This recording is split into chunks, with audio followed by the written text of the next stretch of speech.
on our set, we had Russians working with Ukrainians, working with Armenians, working with Americans all together. The last two veering into fantasy or, yeah, I wasn't gonna do that again. If you're a cinephile and also a filmmaker, you're subconsciously lifting a lot. Они написали, что она проститутка, блядь. Like, what do you do to get all of this? I am telling you, you do not know this guy. I was thinking I should have asked you this or talked to you about this last night, but I just did a story that came out on Sunday about like independent movie theaters in LA. Oh, really? And I know that's like a big thing for you. We were at the Vista. Yeah, we're losing them, and so to celebrate them and to tell people out there these still exist and we have to support them. We have to be there for them, and studios should be there for them too. Lots of the mom and poppers are still around. Some of them are still around, and they don't have the corporate backing of like the big AMCs and Regals. So it really requires us to like step up. Yeah. Maybe you can come in and pull a Tarantino on one of them. I can't. I wish I could afford it. But yeah, no. My dream is to buy like that the old Pink Pussycat on Sunset, or maybe a drive-in somewhere. That would be amazing. That's amazing. Cool. So I've been watching the Decalogue. Oh, wow. And I'm like slowly making my way through it. But I was watching one last night after the premiere, and I was like, this feels kind of Sean Baker coded a little bit. Oh, wow. I subconsciously lift from a lot, and Kieslowski obviously means a lot to me. I don't know if that was a direct influence, but his films always. Hold on. Actually, The Double Life of Veronique. There's a direct reference, so you might, same director. Interesting. So when she blows the bubble against the red. Oh yes, you know what I mean? Yes. That's almost it. We were shooting it, and we were like, oh my God, we're just basically lifting this image. Mm-hmm. So that's interesting to see that. Well, and even just you seem to really have a heart for like people sort of on the margins, and that to me is something I noticed in a lot of your films, and I just wonder is that something you're cognizant of, and what is it? Like, what's made you so saint-like? It's hard not to be aware of it now. I mean, I try not to overanalyze my films, but obviously I've made many like this and people point it out. So yes, I see that. I think it's my reaction to what I don't see enough of in Hollywood, especially Hollywood film and TV. And also, these are often connected to, these communities are connected to locations, and I like to find these locations that have these special subcultures or whatever that I want to explore, that I want to learn more about. So it actually even comes from like a sort of a self-education place. And then just representation and presenting it differently than I've seen presented. Often when you do have a subculture or a microcosm that has not been represented much in our media, it's done in a way that's very one-dimensional or done with caricatures.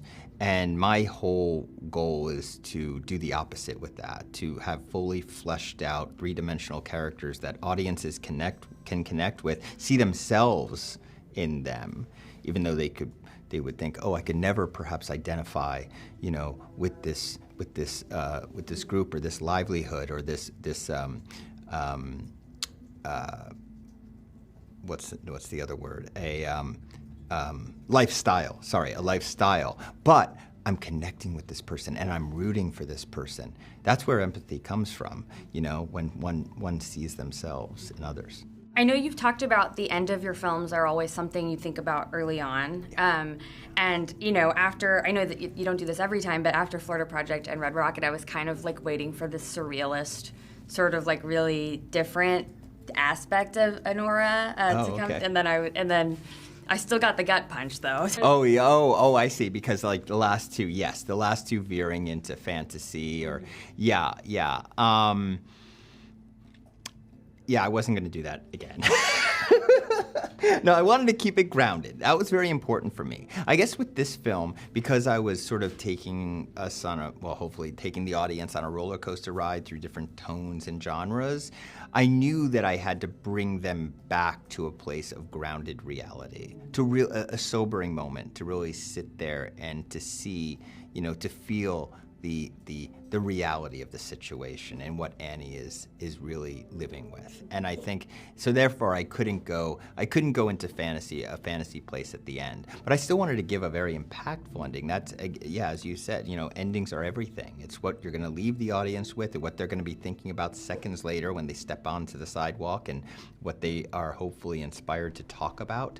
So yes, and my cast and crew gave me exactly what I wanted with that ending, actually. That's exactly how we scripted it. Even before the screenplay, when we had our treatment, that was there like that. Yeah. There's something interesting, because I think even throughout the film, it's obviously, there's it's like you said, it's a lot of different, tonally, it shifts a lot. And then by the end of it, I think you don't realize that you're feeling all of this emotion, and then you kind of pull the bathtub. Oh, that's interesting. Yeah, it is covered up in some ways by these other tones. And I think that's kind of parallel to what's happening with Annie. She has this, she's suppressing her emotions. She doesn't want to, in many ways, really face the reality of it. Because her dream is being shattered. So she has and just her line of work and what she does, she has to have a hard outer shell that doesn't really show what's happening until it really does just come out. And I appreciate you say that, because I think it again, it's a parallel to the Annie character. Last night you were talking about sort of the need for more adult, films for adults that are dramas that will bring people into the theaters. Yeah. Mid-budget, is that what you said? Yeah, I said mid-budget, even though ours is definitely low budget. But yes, what I miss is where the mature films for adults that had human stories, that didn't have to have explosions or didn't have to have superheroes, or horror based. Where were those? Where are the Kramer versus Kramers? Where are the Jonathan Demme films, the Robert Altman films? Where are they these days? They don't exist, unfortunately, or they're very few and far between. And it's let's get the audience to remember that stuff is just as worthy of being on the big screen as the big tentpole films, the big blockbusters. If we can bring that back, we can continue to keep theaters thriving, keep these mom and pop theaters that we spoke about, open and alive. So, we're trying here. The backdrop of the Russian oligarch, I know you talked about how that was inspired by somebody you knew, this kind of story that you knew. Obviously, the timing of what's going on in Russia, I was curious if that was intentional at all for you. The film takes place in 2019. It was being developed for 15 years leading up to now.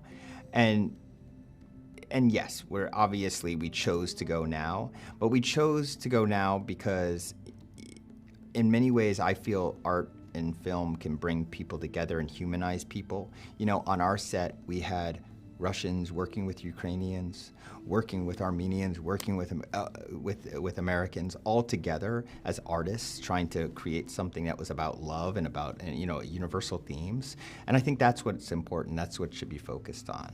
Yeah. And then to wrap up, I know people are making Pretty Woman and Cinderella comparisons, and you can totally tell me if I'm way off, but the scene where she's leaving the I'm giving away when she's leaving the club, yes. I'm oh, this is totally Annie leaving the orphanage. Oh, did I? No, but I love that. I absolutely love that. When they're all bye bye. It totally. I was this is taking me back. Oh my God! You just added a new one because I realized, hey, look, as a cinephile, if you're a cinephile and also a filmmaker, you're subconsciously lifting a lot. And sometimes I realize that 5 years down the line, I think this might be one of those examples. Thank you. Thank you so much.